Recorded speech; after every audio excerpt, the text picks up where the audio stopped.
يا صباح السعادة، يا صباح التفاؤل، يا صباح الأمل والرزق والهنا.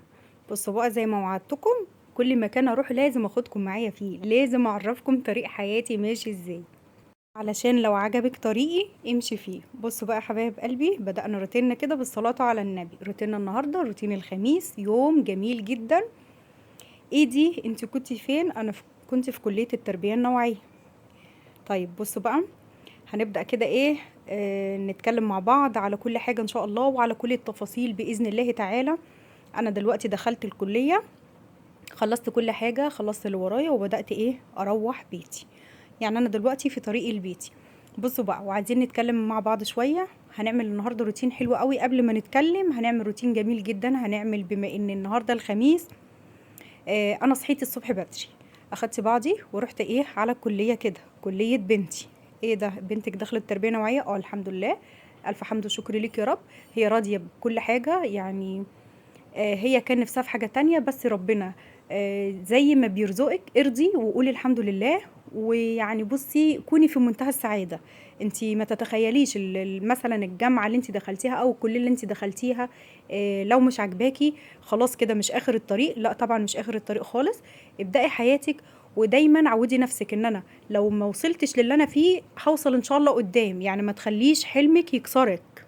مش معنى ان انا ما وصلتش لهدفي او ما وصلتش للطريق اللي انا كنت بحلم بيه يبقى كده خلاص الدنيا خلصت. لا، ما خلصتش يا جماعة، ما خلصتش يا بنات. كلامي للبنات اللي داخلين الجامعات، انا كده خلاص مش خلاص الدنيا خربت معايا. لا لا، بالعكس، انا هكمل حياتي، هكمل طريقي. ما خليش حاجة تديني طاقة سلبية ابدا، ما خليش حاجة تكسرني او تكسر حلمي. انت ما تعلميش الجامعه اللي انت هتدخليها دي هتدخليها هتطلعي منها ايه. انت ممكن تطلعي منها معيده. يعني مش معنى ان هي كليه بسيطه او حاجه بسيطه ان انت مش راضيه عنها. لا والله العظيم يا بنات، ان شاء الله ربنا هيرضيكم جدا باذن الله. مش معنى ان انا طريقي خلص خلاص كده في الثانويه. يعني هقول لكم حاجه كده، للاسف يعني انا رحت مع بنتي صراحه امتحانات الثانويه، ما شاء الله لقيت كل البنات جايبين سماعات. انا بنتي في حالها والله العظيم يا جماعه زي ما بكلمكم. يعني الحمد لله جابت دوت بمجهودها، مش بمجهود حد تاني، مجهودها فقط لا غير. وصلت بيه حاجه بسيطه. ما تعقدش، ما بصوا، ما يعني ما اخنقش نفسي على حاجه واقول خلاص كده الدنيا خربت وخلصت وخلاص انا كده خلاص مش هوصل للهدف اللي انا كنت بحلم بيه.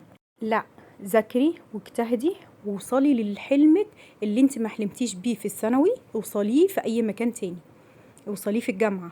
حاولي على قدر الامكان. بصي مش قادرة اقولك يعني، بصي اوصلي لهدفك، اوصلي لحلمك، اوصلي لكل اللي انت بتتمنيه. مش خلاص كده انا خلاص كده هموت نفسي. لا، انا شفت ناس كتير يعني، بص الاحباط حاجة صعبة عندهم، يعني حاجة فظيعة. بصوا كده، انا ما فطرتش انا وبنتي بره. كل اللي عملناه جبنا كل واحد واحده باتيهايه، فطرنا بيها الصبح بدري وبس كده. وجينا طبعا ايه اللي هو يعني انا جعانه صراحه مش هضحك عليكم. اللي هو بقى ايه، هو النهارده الخميس بس انا قلت هنسلك النهارده اي حاجه كده. كان انا وصلت كده البيت على الساعه ايه، الساعه 12 ونص. فاللي هو بقى ايه، مش معنى كده خلاص الدنيا كده يعني انا كده هموت. لا، انا جيت على طول. اول حاجه عملتها رحت داخله كده على المطبخ. اي حاجه موجوده عندك سلكي بيها، اي حاجه موجوده عندك والله العظيم، لو حته جبنه صغيره مع شويه شيبسي مع حبه بطاطس مع اي حاجه، وافطري وما شاء الله كده نعمه ورضا وفضل من عند ربنا سبحانه وتعالى. كده احنا عملنا فطارنا في غدانا صراحة. سلقت بيض، عملت بطاطس مسلوقة. هسيبها كده تستوي، وبعد كده ايه ههرسها واحط عليها ملح فلفل اسود كمون، وبحط بهارات بقى ايه، مسحوق الجبنة بيدي طعم كده في مسحوق اسمه بودرة يعني طعم الجبنة. قولي للعطار عايزة طعم الجبنة. بس بصوا في منها انواع صراحة، الطعم اللي انا بجيبه ده حاجة ايه فوق الوصف كده وفوق الخيال. عملت كده البطاطس بتاعتنا، وعملنا كمان البيض، وهنقشر البيض وهنشوف ايه باقي اكلنا. ونرجع لمرجوعنا تاني اللي هو الجامعة. الجامعة يا جماعة، بصوا والله العظيم دفعة بنتي كلها ما فيش واحدة رضيت باللي هي يعني اللي ربنا بعته لها، يعني ما رضيتش بيه. طب ليه؟ نحمد ربنا ونقول الحمد لله. الحمد لله على اللي ربنا بعته لي، الحمد لله ان انا وصلت لكده. فوالله العظيم يا بنات زي ما بقول لكم كده، انا بنتي رضيت باللي ربنا يعني بعته لها، فقالت الحمد لله. جابت مجموع يعني معلش مش قد كده، بس قالت ايه الحمد لله انا راضيه بيه. قلت لها انت راضيه؟ قالت اه. قلت لها ربنا يرضيكي كمان وكمان يا رب. جت الكليه، يا ماما نحول لك ولا اي حاجه؟ قالت لا. يعني قلنا ممكن مثلا نعمل في تقليل الاغتراب مثلا ونحول لها. قالت لا انا راضيه باللي ربنا قسمهولي والحمد لله. قلت لها ربنا يرضيكي كمان وكمان. والله العظيم يا بنات ربنا هيرضيكم ان شاء الله. انا كنت زعلانه وهي والله العظيم راضيه جدا باللي ربنا قسمه لها الحمد لله يعني.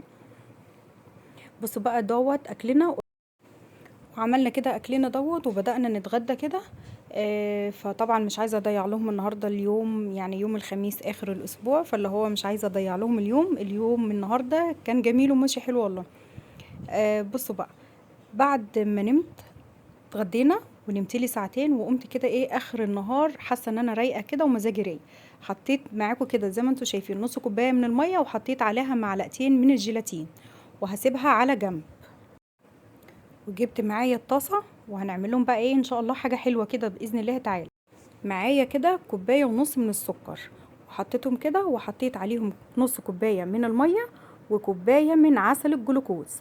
وهنبدا بقى ايه نرفعه على النار كده ونسيبه على نار متوسطه.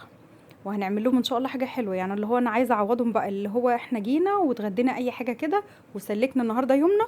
وقلت بقى ايه بعد ما اكلنا لازم نعمل بقى حاجه حلوه ادام ارتحنا بقى والحمد لله. وقمنا كده. بصوا بقى، سيبته كده على نار متوسطه لمده ايه 10 دقايق او ربع ساعه بالكتير قوي.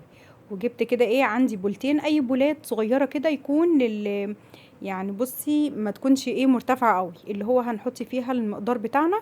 هنعمل ايه النهارده؟ خليكم معايا للنهايه وهقول لكم احنا هنعمل ايه. احنا بس هندهن البولات دي كده زيت وهنسيبها وهنحط فيها شويه قلبت معلقه من سكر البودره مع معلقه من النشا. وبدات احطهم كده في ايه يعني على الزيت. وبدات اسيبه. جهزنا حاجتنا هنعمل ايه، خليكم معايا للنهايه. حاجه حلوه جدا كل اولادنا بيموتوا فيها، ممكن تحطيها لاولادك في اللانش بوكس وكل حاجه. يعني بصي حاجه مش مكلفه في البيت وبنشتريها غاليه جدا. بصوا بقى ما شاء الله يعني كده هبدا اعمل حاجتي وهقول لكم بقى ايه نرجع لمرجوعنا بقى اللي هو ايه بتاع الجامعه. اللي هو الرضا. الرضا يا بنات ارضوا باللي ربنا قسمه لكم. بصوا انا بنتي كانت بتذاكر بمجهودها والحمد لله جابت المجموع دوت. الف حمد وشكر ليك يا رب. يعني بص هقول لكم حاجه، اللي هو ما جابتش 80% ولا اي حاجه من الحاجات دي، بس الحمد لله ربنا رضاها بمجهودها وكل حاجه. كان معاها بنات والله العظيم كان نفسي اصور لكم المنظر قسما بالله. انا كان نفسي اصور لكم المنظر. وكان معاها بنات ما شاء الله شغالين بالسماعات اهاليهم تمليهم بره. ايه ده انا كنت مذهوله والله العظيم يا جماعه انا كنت مذهوله. يعني بصوا كنت في حاله كده، يعني بصوا اللي هو ايه هو انا كده يعني اهملتي في بنتي ولا انا سبتها على ربنا؟ والحمد لله يعني ربنا رضاها في الاخر والف حمد وشكر ليك يا رب. ما تبصيش انت دخلتي ايه، لكن بص هتخرجي منها ايه باذن الله. بصوا بقى في الوقت دوت حطيت الشربات بتاعي اللي انا حطيته على البوتاجاز. بعد كده شلته من على النار وحطيت معاهم الجيلاتين والايه والحاجه اللي انا عملتها ونص كوبايه الميه. كان بدأ يتقل كده معايا. ضفتهم على بعض وبدأت اضربهم بالمضرب. وهفضل اضرب فيهم لحد لما بصوا السمك بتاعه يتماسك شويه كده. وحطيت كمان معاهم فانيليا. وهنرجع لمرجوعنا تاني لحد لما اخلص الايه خفق الايه المسحوق بتاعي دوت. بصوا بقى، هي كانت زعلانه. يعني مش هضحك عليكم انا كنت حاسه ان بنتي زعلانه، بس اللي هو هي مش عايزه تزعلني فاهميني، اللي هو ايه مش عايزاني ان انا ازعل او احزن او كده يعني. فهي قالت الحمد لله ورضيت باللي ربنا قسمه لها. ان شاء الله ترضي ربنا يرضيكي باذن الله. ما خرجتيش برضو من الجامعه بحاجه كبيره ان شاء الله اكيد ربنا هيرضيكي في حاجه تانية، في جوزك، في اولادك، في دنيتك، في اهلك، في مالك، في كل حاجه. يعني خلاص مش يعني بصي الدنيا ما وقفتش على حاجه معينه. ما تيأسيش، احلمي دايما احلمي دايما للأحسن والأفضل. ما نجحتيش في حاجة أكيد ربنا هينجحك في حاجة تانية. دايما ما تحبطيش نفسك والله العظيم يا بنات. دايما فكروا في قدام. خلاص أنا النهاردة أنا منفعتش، لا انا هنفع في حاجة تانية باذن الله. مش شرط خلاص انا وقفت الدنيا، لا باذن الله تعالى والله العظيم ربنا يرضيكم يا رب، يجعلكم شايفين السعد والهنا دايما يا رب في حياتكم في اولادكم. بصوا بقى، انا خلصت كده حبايب قلبي. السمك بتاعها تقل كده شويه، والله هو المفروض انا كنت سبتها تتقل عن كده كمان. ايه ده بقى؟ هوريهولكم وانا بقطعه. حطيت بقى الكميه كده، بدات احطها في بولات، وبعد كده ايه في علب من علب التلاجة، وبعد كده رحت ضايفه لون اخضر. هو اللي لقيته صراحه، انا كنت عايزه اعمل لكم جميع الالوان صراحه، بس هو دوت اللون اللي انا لقيته اللي متوفر عندي يعني. فبدأت كده ايه ارجع تاني اعمله شوية. وبعد كده بقى ايه هنفضيه هو كمان. وبكده خلصنا حاجتنا الجميلة دي. ومش هقول لكم ايه دوت لحد لما ايه اسيبه بس في التلاجة، ونكمل باقي ايه حاجتنا. وعايزه اقول لكم للمعلومه اللي يعني انا عاملاه من بدري، انا عاملاه من بالليل قبل ما اروح يعني قبل ما اصحى. فانا ايه دمجت لكم الفيديو معاه، وقلت ايه اول ما اصحى هقطعها، اصحى من النوم هقطعها. وهنعمل كمان ايه اي حاجه حلوه للاولاد، اللي هو زي ما قلت لكم كده انا حبيت اعوضهم يعني عن اليوم اللي انا ايه خرجت فيه دوت ويضاع هدر كده. وهو ما ضاعش والله ولا اي حاجه، انا حبيت ان انا امشي معاها ارفه عنها بس مش اكتر. اروح معاها الجامعه ما تحسش كده ان هي لوحدها. في بنات معاها بس اصحابها يعني اللي هو ايه هم قدموا راحت معاهم وكده. هي ما بتحبش الزحمه، لما بتلاقي زحمه يا جماعه ما بتدخلش ولا بصوا تعمل اي حاجه ولا اي حركه خالص. خلصت كده حاجتنا الجميله وحطيتها في التلاجة، وتعالوا بقى نشوف هنعمل ايه تاني. انا ان شاء الله باذن الله تعالى هسيب لكم المقادير كلها في صندوق الوصف، علشان خاطر ايه اللي ما شافش الوصفه كويس يعرف انا عملت ايه. وهنا كمان هنعمل ايه كيكه الشوكولاته سريعه، وهي كمان هكتبها لكم في صندوق الوصف باذن الله تعالى. عملتها كده قبل كده معاكم. فقلت بقى ايه زي ما قلت لكم كده ما نضيعش روتين الخميس. حطيت كل الحاجه بتاعتي وهبدا ايه اضربها كده في الخلاط، وبعد كده ايه هنضيف الدقيق وهنعمل احلى كيكه بالشوكولاته. وبصوا بقى يا حبايب قلبي، عايزه بقى ايه اقول لكم انا اهتمي باولادك، اهتمي بيهم والله العظيم يعني. بصي صراحه يعني ربنا يبارك فيهم يا رب اللهم امين، وتشوفي اولادك اسعد واجمل الناس. بصوا شايفين الشوكولاته تحفه تحفه تحفه. هناخد نص الكميه، مش نص الكميه يعني حوالي كوبايه ونص من الكميه اللي عندي دي كده. والباقي هبدا ان انا اضيف عليه الدقيق، وهنضيف عليه كمان باقي اللبن والبيض، وهنرجع نضربه تاني في الخلاط. عملتها باتنين بيضة. طبعا انا اولادي ما بيحبوش الكيكة ولا اي حاجة، الحاجات دي كلها ما بيحبوش السمك يكون اللي هو كبير قوي، اللي هو بيحبوا السمك يكون مظبوط يعني. فهنبدأ ايه نضربها كده في الخلاط تاني، ونرجع نضيف باقي المكونات. وسعيدي اولادك بحاجة بسيطة، حاجة جميلة جدا، حاجة يعني بصي باقل الاشياء عندك. حاولي تعملي اي حاجة حلوة، اعملي اي حاجة تسعدهم يعني اللي هو ان انا ما عملتش اكل النهاردة وعملت الحمد لله، والاكل اللي كان موجود رضا وفضل من عند ربنا سبحانه وتعالى. اي حاجة والله العظيم يا بنات، المهم انك ترضي، المهم ان انتي ربنا يرضيكي. يعني حاجة بسيطة زي ما قلت لك، والله لو هتتغدي جبنة وهتتغدي بطاطس، لو هتحمري طبق بطاطس كده وحط عليه اي طعم كده او اي نكهة، واعملي لاولادك سندوتشات، واعملي لهم بقى ايه كوبايه نسكافيه كده ولا اي حاجه، والله العظيم هيكونوا مبسوطين جدا. مش شرط رز وطبيخ، مش شرط لحوم، مش شرط فراخ، مش شرط اي حاجه. مشي حياتك ومشي دنيتك ومشي.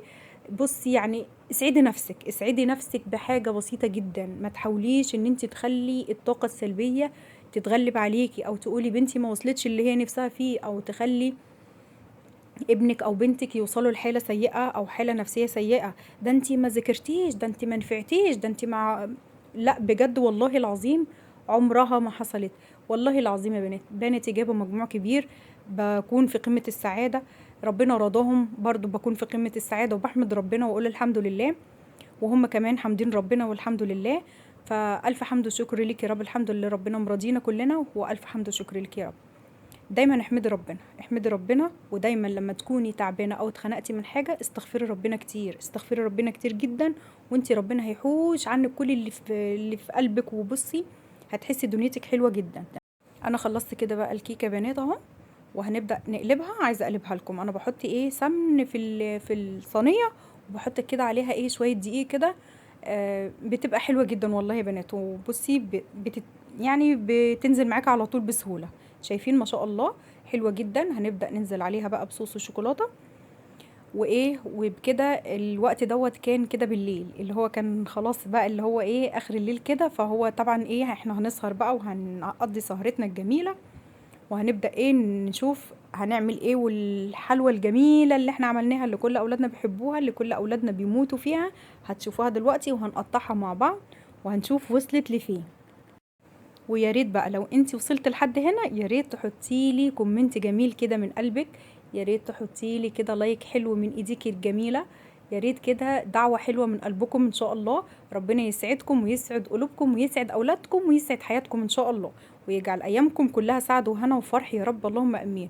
ويرزقكم يا رب اللهم امين بالرزق الحلال الرزق الطيب ان شاء الله. وربنا ما يحرمكم ابدا لاي حد.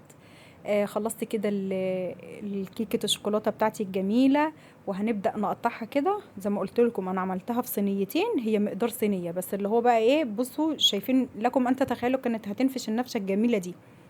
بس احنا بنحبها سمكها كده، يعني بنحبها تكون صغيره كده، بحيث ان الشوكولاته تكون معاها حلوه، يعني اللي هو تكون مغرقاها كده.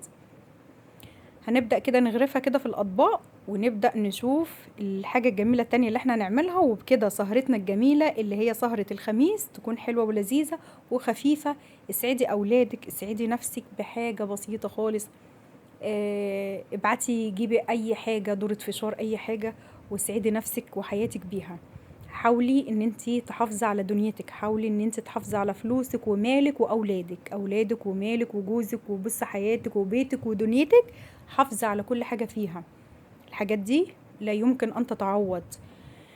نحمد ربنا عليها. في ناس تانية كتير والله العظيم، ربنا يا رب يرفع عن اهل غزة وفلسطين يا رب الكرب اللي هم فيه، يا رب اللهم امين. ادعوا معايا يا رب اللهم امين، ربنا يفك كربهم يا رب يا رب يا رب يا رب.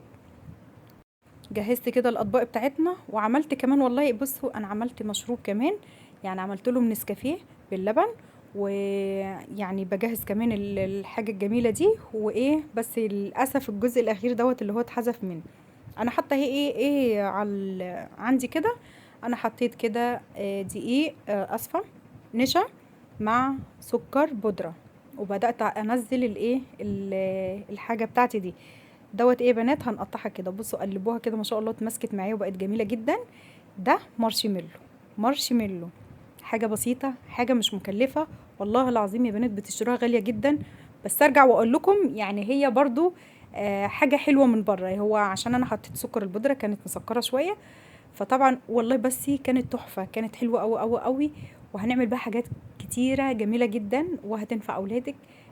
كل ما اولادك هيطلبوا منك حاجه هتديهم كام واحده كده في طبق. وبكده عملنا حاجه حلوه جميله مش مكلفه خالص. بس ارجع واقول ربنا بيرزق دايما اصحاب المحلات واصحاب المصانع، دايما حاجتهم بتبقى حاجه حلوه شويه. مش اللي هو اللي انا مش مطلعاها اجمل من اللي بره، لا طبعا هي حلوه تحفه تحفه. يعني بصي بقولك اسعدتنا جميعا يعني.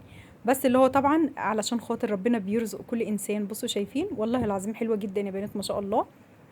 وتعالوا بقى نجيب اللون التاني. هنقطع دي كلها كده وهنجيب اللون التاني بتاعنا. وادي اللون اللي انا عملته الاخضر. زي ما قلت لكم كنت عايزه اعمل لكم جميع الالوان، اصفر واخضر واحمر. وبصوا كده تشكيله حلوه يعني من المارشميلو ده. وبدات كده اقلبها كده، اهم حاجه بقلبها كويس. وببدا امسح السكينه بتاعتي ببدرها كده بالنشا عشان خاطر تقطع معايا بمنتهى السهوله. فهبدا كده اقطعها هي كمان، وهوريكم الشكل النهائي بعد ما اقطع كل اللي انا عملته. والله العظيم يا بنات حاجه حلوه كده، حاجه جميله. بصوا شايفين ما شاء الله ما شاء الله، ولا حول ولا قوه الا بالله. وبكده قضينا روتين الخميس، روتين جميل. يا رب اتمنى يا رب يكون خفيف على قلبكم ويكون سعيد ان شاء الله. بصوا ما شاء الله تحفه.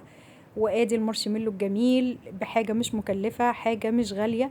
واتمنى اشوف وشكم على خير.